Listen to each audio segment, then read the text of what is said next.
Terima kasih Pak Andre. Assalamualaikum warahmatullahi wabarakatuh. Selamat pagi, salam sejahtera bagi kita semua. Yang terhormat Dr. Mubashir dan seluruh jajaran program studi Magister IKM, narasumber Pak Hermawan, Dr. Riris Andono, dan Bapak dan Ibu sekalian, para mahasiswa, para alumni, dan hadirin sekalian. Pertama-tama terima kasih kepada FKKMK UGM yang mengundang untuk ikut dalam kuliah perdana program Magister IKM ini. Dan kalau Pak Andre dosen senior, Pak Mubashir dosen senior, saya alumni senior. Dan rasanya kuliah S2 lebih 20 tahun yang lalu selalu terbayang-bayang bagaimana memberi semangat tapi juga sekaligus memberi tugas-tugas yang banyak. Saya bukan ahli kesehatan masyarakat seperti Pak Hermawan, mungkin ilmu saya nggak banyak seperti Pak Riris terkait epidemiologi.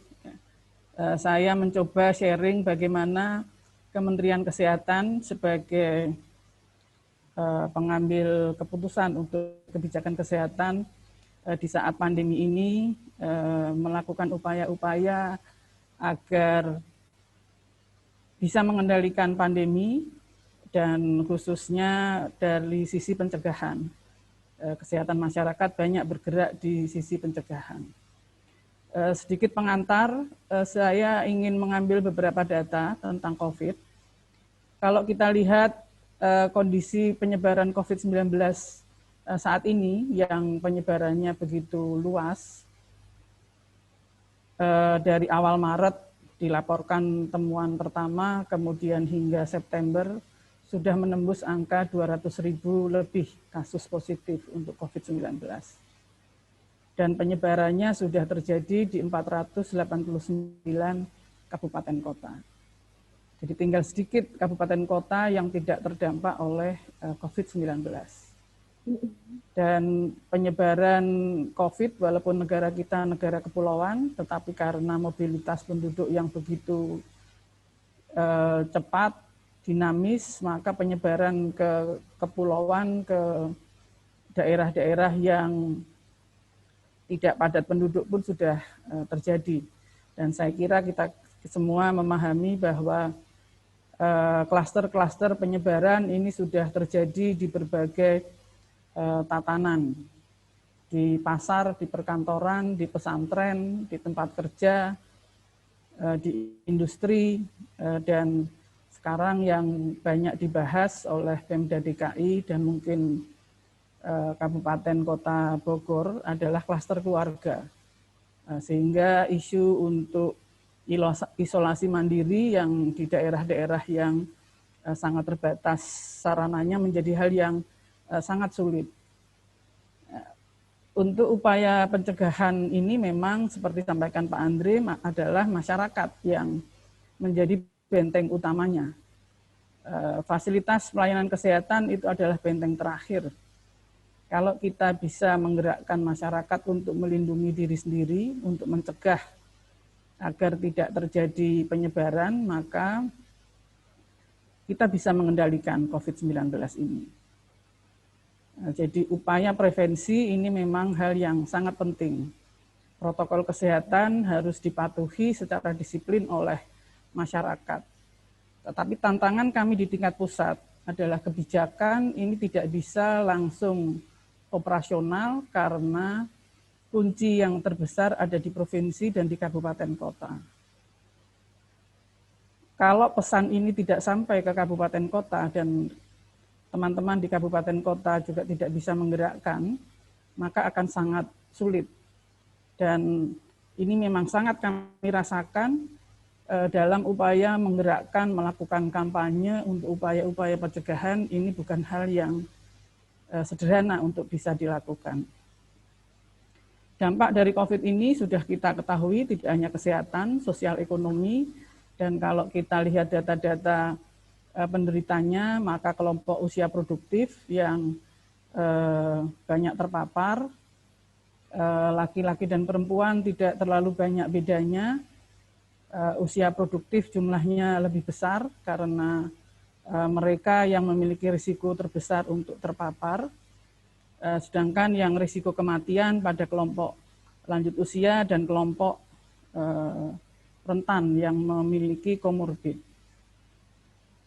Sehingga pengetahuan untuk bisa mengidentifikasi hal ini adalah hal yang sangat penting dimiliki. Kami mengandalkan teman-teman di level operasional di tingkat puskesmas untuk melakukan upaya pencegahan ini dan mengusahakan agar diseminasi informasi berbagai update ini juga bisa menjangkau teman-teman di puskesmas. Kalau dibandingkan situasi sebelum pandemi, maka dinamika interaksi antara pemerintah pusat dan pemerintah daerah, bahkan hingga bisa menjangkau puskesmas, ini jauh lebih aktif di saat pandemi ini. Karena keterbatasan tidak bisa mobilitas, tetapi kemudian menggunakan teknologi agar bisa berinteraksi. Dan ini mudah-mudahan kalau tadi Pak Mubasir menyebut hikmah, kami juga setuju bahwa ini salah satu hikmah, sehingga komunikasi dengan tingkat operasional itu bisa dilakukan. Penyebaran COVID, peta risiko dari penyebaran COVID, ini juga kita bisa lihat di website Satgas. Dan kalau kita lihat penyebaran atau situasi ini, memang banyak yang memberikan kritik bahwa yang hijau-hijau ini berwarna hijau karena pemeriksaan PCR-nya yang kurang, aksesnya yang kurang, menyebabkan kita tidak mengetahui. Ya, apapun situasi yang terjadi, kita terus berusaha memperbaiki akses kepada pemeriksaan laboratorium, memperbaiki akses pelayanan kesehatan, untuk bisa mengetahui situasi penyebaran ini. Dan ini terus dilakukan, walaupun ini memang diakui tidak mudah karena juga masalah sumber daya manusia. Saya akan bergerak ke isu untuk pencegahan, dan ini dimulai dari pembatasan sosial berskala besar, di mana pemerintah menerbitkan PP 21/2020 yang berisi pembatasan kegiatan tertentu penduduk dalam suatu wilayah yang diduga terinfeksi COVID-19 untuk mencegah kemungkinan penyebaran COVID-19. Jadi PP ini memang mengamanatkan bagi daerah-daerah yang terpapar secara epidemiologis peningkatan yang besar untuk bisa mengajukan suatu upaya pembatasan sosial berskala besar yang diajukan ke Menteri Kesehatan. Kemudian terbit Permenkes 9 2020, di mana pelaksanaan PSBB ini meliputi sektor-sektor untuk pendidikan dan tempat kerja, kegiatan keagamaan, pembatasan di tempat atau fasilitas umum, kegiatan sosial, budaya, moda transportasi, dan yang lainnya. Ini tidak mudah dilakukan karena memang ada konsekuensi bahwa daerah yang mengajukan PSBB harus siap bila situasi itu diterapkan, maka backup dukungan dari Pemda untuk masyarakat agar pembatasan ini bisa berjalan juga harus disiapkan oleh daerah. Sehingga ini yang menyebabkan ada kritikan bahwa daerah kemudian tidak mau mengajukan PSBB karena mereka tidak siap dengan konsekuensi dari PSBB ini. Dengan adanya PSBB ini, pemerintah kemudian memberikan dukungan, berbagai bantuan sosial juga kemudian ada, ya, tetapi memang kunci dari pencegahan adalah mengendalikan mobilitas penduduk agar penyebaran tidak semakin luas.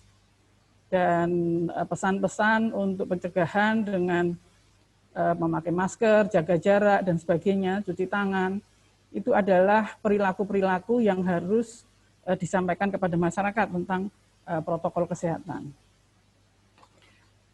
Berikutnya, setelah situasi ini berjalan, dorongan untuk melakukan aktivitas ekonomi ini memang diakui semakin besar, dan agar perilaku sehat tadi bisa dijalankan, kemudian juga pergerakan ekonomi bisa dilakukan, maka berbagai regulasi untuk mendukung agar protokol kesehatan itu diterapkan, diterbitkan, bekerja sama dengan berbagai sektor, dengan sektor-sektor di perekonomian, melakukan pengaturan untuk protokol kesehatan agar kita bisa beradaptasi dengan situasi pandemi ini. Dan adaptasi terhadap kebiasaan baru ini membutuhkan suatu kebiasaan yang lebih bersih, lebih sehat, lebih disiplin, yang ini harus dijamin, dipastikan itu dilaksanakan. Dan ini bukan perkara yang mudah, karena banyak hal di luar kemampuan atau jangkauannya sektor kesehatan yang harus dilakukan oleh sektor-sektor lain yang memiliki kewenangan pengaturan itu. Misalnya di sektor transportasi, di sektor perdagangan, untuk pasar misalnya, untuk upaya-upaya peribadatan, untuk kegiatan ibadah. Ini menjelang bulan puasa, terjadi diskusi besar bagaimana mengendalikan penyebaran kalau terjadi ibadah sholat tarawih berjamaah yang selama bulan puasa ini sudah rutin dilakukan. Ini perlu pengaturan, tetapi Kementerian Kesehatan atau sektor kesehatan tidak mungkin mengatur hal ini.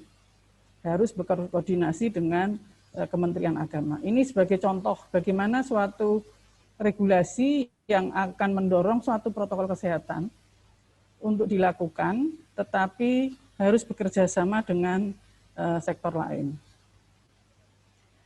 Terkait dengan perilaku, saya kira teman-teman para mahasiswa S2 sudah banyak membaca mengenai berbagai survei tentang perilaku untuk pencegahan, bagaimana penggunaan masker yang antara knowledge dan antara perilaku yang dilakukan secara rutin masih ada kesenjangan, bagaimana dengan jaga jarak yang sangat sulit di tempat-tempat umum dilakukan. Kalau regulasi di transportasi umum misalnya tidak dilakukan pengaturan, maka jaga jarak akan mustahil diterapkan. Bagaimana cuci tangan ini bisa menjadi suatu kebiasaan kalau infrastruktur sarana cuci tangan juga tidak disediakan. Dan ini berkejaran dengan waktu. Tugas kami di pusat memang banyak bergerak di sektor regulasi, tetapi bagaimana mendorong di tingkat operasional juga harus ada dukungan agar implementasi dari regulasi itu bisa dilakukan. Harus bekerja sama dengan swasta agar mereka mendukung untuk penyediaan sarana cuci tangan misalnya. Bagaimana setiap minggu malam Satgas ini selalu berdiskusi mengatur transportasi dari Kota Bogor ke Jakarta dengan KRL. Bagaimana antrean panjang di stasiun Bogor itu menjadi headline di media. Karena sangat sulit untuk jaga jarak itu dilakukan. Semua ingin pakai KRL karena waktu yang lebih cepat, walaupun disediakan bis backup dari Pemda DKI untuk menampung yang tidak tertampung di kereta api, di KRL, tetap tidak bisa memecahkan masalah itu. Jadi ini adalah isu perilaku yang sulit diterapkan kalau tidak ada dukungan dari regulasi dan infrastruktur yang mendukung agar perilaku itu bisa dipatuhi. Litbang juga melakukan kajian dan memberikan hasil yang tidak berbeda. Jadi bagaimana sulit untuk menjaga jarak itu diterapkan. Ya. Untuk yang melakukan aktivitas sehari-hari di luar rumah pasti ini hal yang sangat sulit.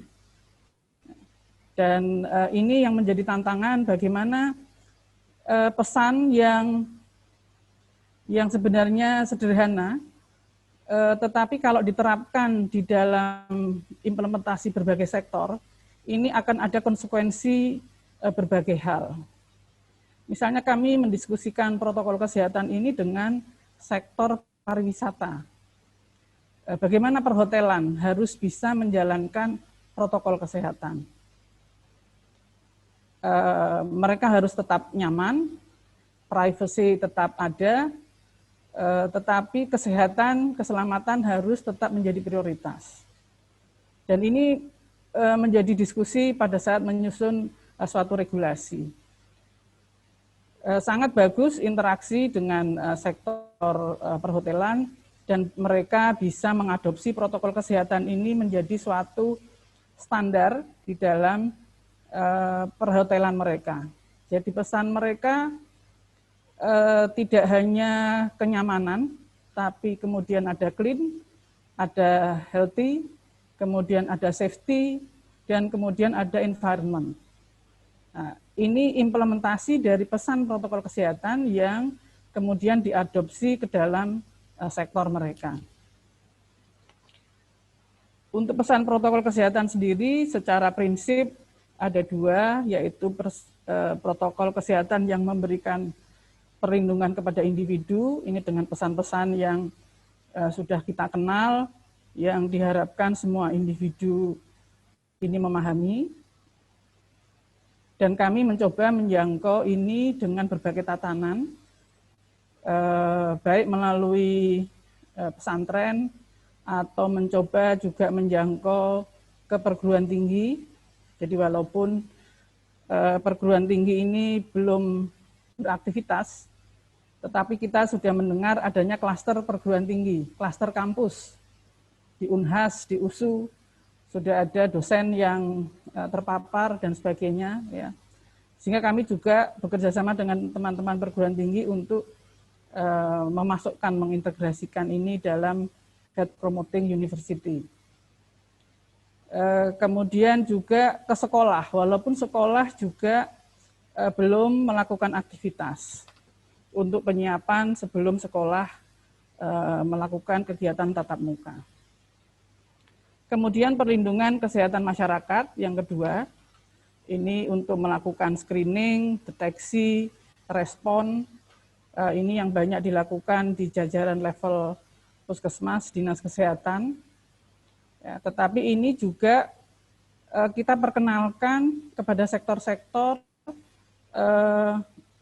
yang mengelola suatu tatanan.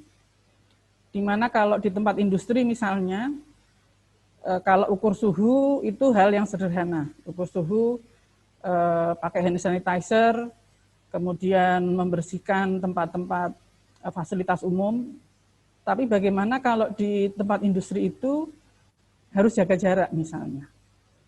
Di industri harus menyiapkan suatu tempat isolasi sementara kalau ada pekerjanya yang terduga demam tinggi misalnya, tiba-tiba sesak nafas, mereka harus juga menyiapkan tempat tersebut sebelum ada bantuan kesehatan. Dan mereka harus membentuk satgas, mereka harus bekerja sama dengan dinas kesehatan.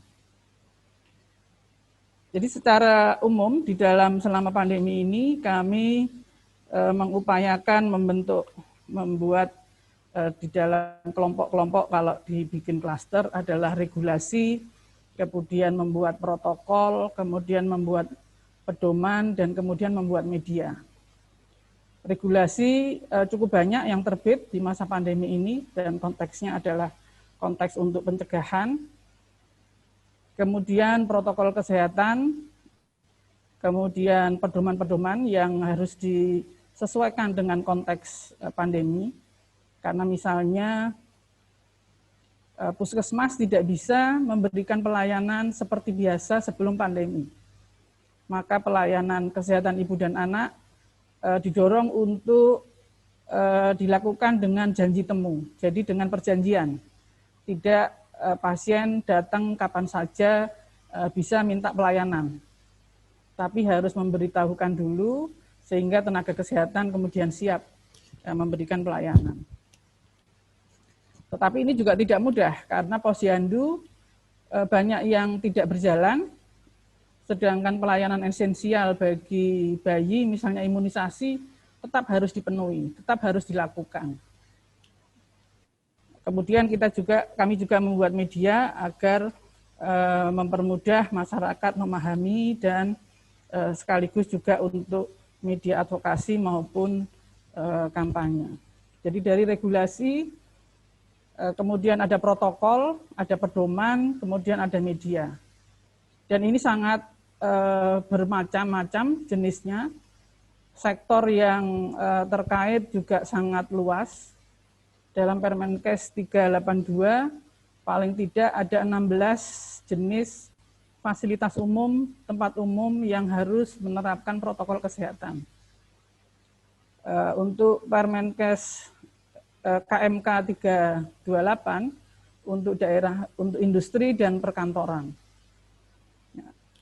Kemudian ada kalau KMK 413 yang baru tentang pedoman penanganan COVID, saya kira sudah sangat dikenal dari sejak definisi dari COVID sendiri, tanda gejala dan pengobatannya ada di dalam buku tersebut. Saya mengambil beberapa contoh regulasi dalam pencegahan pengendalian COVID. Jadi ini yang pertama, KMK 328. Ini untuk meningkatkan upaya pengendalian di tempat kerja, khususnya perkantoran dan industri. Ini yang diperkenalkan dan di waktu menyusun bekerjasama dengan sektor industri agar kesempatan berusaha itu tetap jalan. Jadi mereka bisa melakukan kegiatan ekonomi, tetapi protokol kesehatan tetap harus diperhatikan. Demikian juga yang 382, karena ini cukup banyak jenis fasilitas umum, tempat umum, dari pasar, terminal, pusat perbelanjaan, restoran, hotel, sampai tempat wisata, jasa pengelola event, kegiatan hiburan. Ini dibahas dan dibuat rambu-rambu umum tentang protokol kesehatan, dan kemudian sektor-sektor yang lain mereka harus membuat petunjuk teknisnya. Dan yang memang salah satu yang cukup maju adalah untuk bidang perhotelan. Mereka kemudian membuat itu menjadi standar di hotel-hotel. Kemudian yang lain adalah untuk regulasi SKB 4 Menteri. Kalau yang 413 saya tidak akan banyak menyinggung karena terkait dengan pencegahan pengendalian COVID secara langsung. Untuk yang penyelenggaraan pembelajaran, ini juga dilakukan suatu diskusi panjang, 4 sektor, sektor pendidikan, keagamaan, karena madrasah di bawah Kementerian Agama, Kementerian Dalam Negeri, dan Kementerian Kesehatan. Dan ini juga melibatkan para praktisi, PGRI, Komisi Perlindungan Anak Indonesia, yang bagaimana mengharapkan perlindungan harus diberikan kepada anak. Sehingga SKB 4 Menteri ini yang pertama terbit hanya berlaku untuk zona hijau. Dan zona hijau saat itu jumlahnya mungkin hanya sekitar 98, yang mereka harus memenuhi standar daftar tilik yang diterbitkan oleh Kemendikbud sebelum memulai pembelajaran tatap muka. Dengan berjalannya tahun ajaran baru, berjalan 1 bulan, dorongan dari masyarakat yang mengkhawatirkan anaknya akan kehilangan kesempatan belajar, lost learning, kemudian ada masukan untuk membuka kesempatan di zona kuning. Dan perdebatan memang sangat besar. IDAI termasuk organisasi profesi yang tidak memberi lampu hijau dengan mudah. Ya. Kalau daerah itu tidak mampu menjamin pemeriksaan laboratorium yang cukup dan fasilitas kesehatan yang cukup, maka mereka tidak merekomendasikan. Dan di SKB 4 Menteri ini,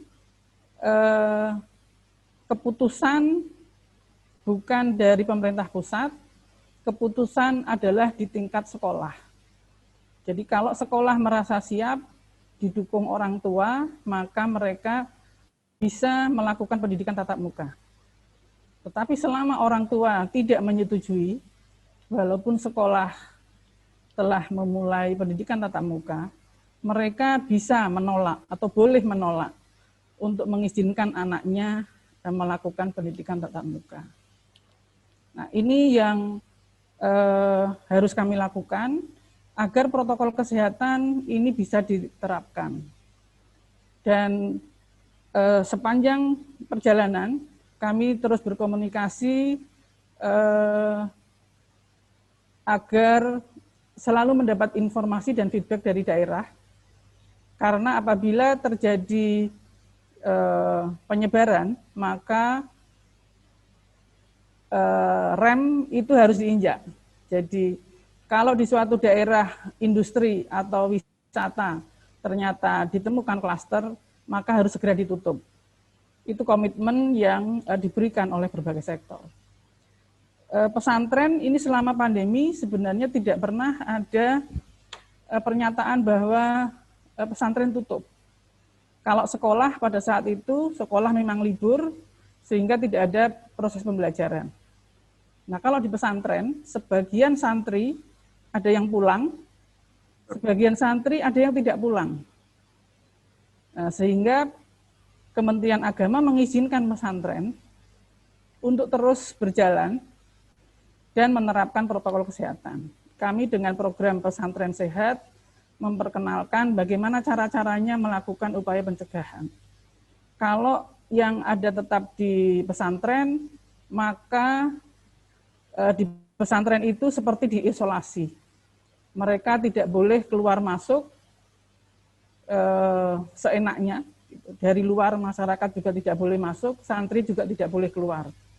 Kemudian dilakukan desinfeksi dan edukasi. Nah, untuk santri yang pulang, mereka dihubungi oleh para pembinanya dari pesantren, agar mereka 2 minggu sebelum kembali ke pesantren, mereka harus isolasi mandiri. Dan kalau tidak sehat, flu, demam, sakit, mereka tidak boleh kembali ke pesantren. Tapi bisa dibayangkan bagaimana upaya ini harus terjadi di seluruh Indonesia. Jumlah pesantren 28.000 dengan jumlah santri lebih dari 5 juta. Ada pesantren yang dikelola dengan modern, baik manajemennya, ada yang tidak. Nah, ini adalah tantangan dari implementasi berbagai protokol kesehatan yang coba dibangun dengan memperhatikan sektor-sektor tadi. Sehingga strategi promosi kesehatan yang dilakukan, kami memang harus terus melakukan advokasi, kami harus bermitra, tapi juga sekaligus harus melakukan pemberdayaan masyarakat, agar masyarakat berpartisipasi untuk bertanggung jawab, untuk terlibat. Nah, kalau advokasi agar para mitra atau kementerian lembaga sektor lain ini memahami mengapa protokol kesehatan ini harus dilakukan. Nah, kemudian sampailah nanti kita membuat media dan menjangkau berbagai tatanan. Jadi ini yang kami lakukan dan ini memang tidak mudah bagi kami yang di tingkat pusat. Antara ide kebijakan yang dibuat dengan implementasi membutuhkan waktu dan juga membutuhkan komunikasi yang di level implementasi adalah di tingkat provinsi dan kabupaten kota. Saya kira demikian. Terima kasih atas kesempatan ini, dan kami mengharapkan kepada para mahasiswa yang nantinya akan bekerja di berbagai sektor, ada yang mungkin di dinas kesehatan atau di puskesmas atau di Fasiankes, bisa nanti menjadi agent-agent yang menggerakkan, karena ini tanpa kolaborasi semua pihak tidak mungkin untuk dilakukan. Saya kira demikian. Kami saat ini menjalankan kampanye untuk tetap untuk disiplin pakai masker, untuk jaga jarak, untuk cuci tangan. Memang ada yang mengkritik kenapa kampanyenya terlambat. Sebenarnya upaya ini sudah dilakukan sejak awal pandemi, tetapi memang dorongan untuk melakukan kampanye ini secara masif, secara besar ditingkatkan karena kekhawatiran dengan adanya peningkatan kasus ini. Terima kasih. Wassalamualaikum warahmatullahi wabarakatuh.